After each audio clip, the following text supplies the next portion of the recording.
There's a few things that make Brothers in Arms really special. I can speak about it from a point of view of the history and the storytelling, and I can speak about that from the point of view of the gameplay. Hurry up! Over there! Moving! Fire on that empty! Hit that empty hard! The solutions to a combat problem are very similar to the solutions that you'd have in real war.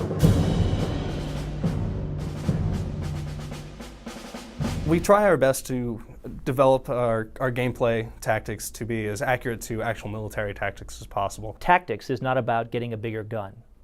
That's called accessorizing. Tactics is about using your squad. Putting pressure on the enemy and finding ways to outflank and outsmart him. 4 simple principles. I call them the 4 Fs. Find the enemy. Let's get that MG set up! There in a minute. Fix him. Don't stop firing! Flank him. And finish him.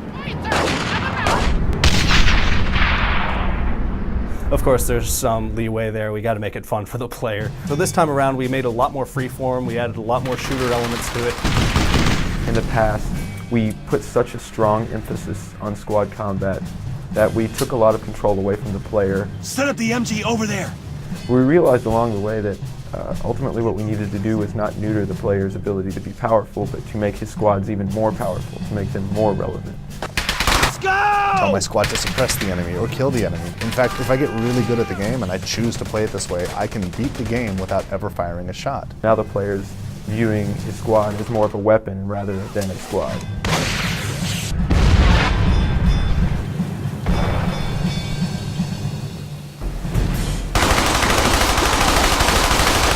Destructible cover has made a huge difference just in the wow factor and keeping the game new. Just totally blow away a chunk of wall, and like people were just so excited every time they see that. It's like really awesome to see people's reaction to that. Introduces a bit more of an element of time. You're behind a wall and that wall may not be there for very long. You have to use tactics, but you have to use those tactics quickly or you're not going to be around much longer. It's pretty technical, to make something blow up and make it look realistic. But then when you see it in the game and you see it blow up, you're like, that's awesome. Along with the destructible cover system, we have a gore system, which is pretty brutal, actually. We have a really awesome gore system. You can tear out limbs and arms. Part of our push for authenticity was that we didn't want to pull any punches as far as the effects of these. When a bullet hits a target, when a grenade goes off next to a target, we want to show what these things do. We get into this, what we call an action camera sequence. The camera goes in really close. I'm right on the guy, so as he's like flying through the air and getting blown up, I've seen an arm, get torn off, and a piece of his leg is like flying at the camera in glorious slow motion.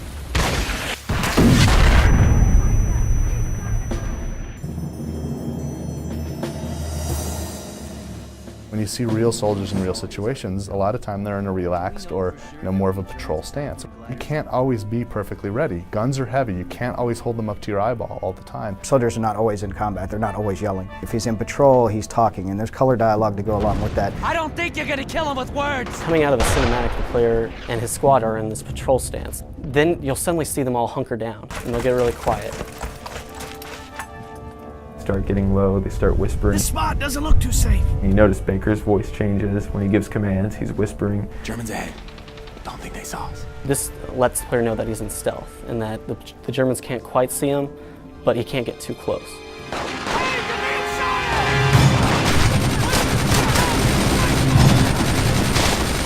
As soon as combat starts, we'll shift into a combat posture, and everybody will be screaming, and everybody's up when the gun's out, and we're firing. Face the fire! On that MG! You get a great amount of feedback about your surroundings and about the combat and about the way the battle's about to unfold by just looking at your men. This isn't safe, Frankie. Well, lighten up, Corian. It's just There's also armor. There are artillery pieces like, the German side, the dreaded 88. 37 millimeter cannons and all kinds of artillery pieces. And then there's also tanks. You can button up. That means you're going to get inside of your hatch, just use your main gun and your turret and take guys out. Or you can even climb up and get on top of the thing. You have a better view up there, and you can use the machine gun and just grind guys up. There's a lot of ways you can use a tank to cause havoc on the enemy. To me, the tanks are like, that's the dessert.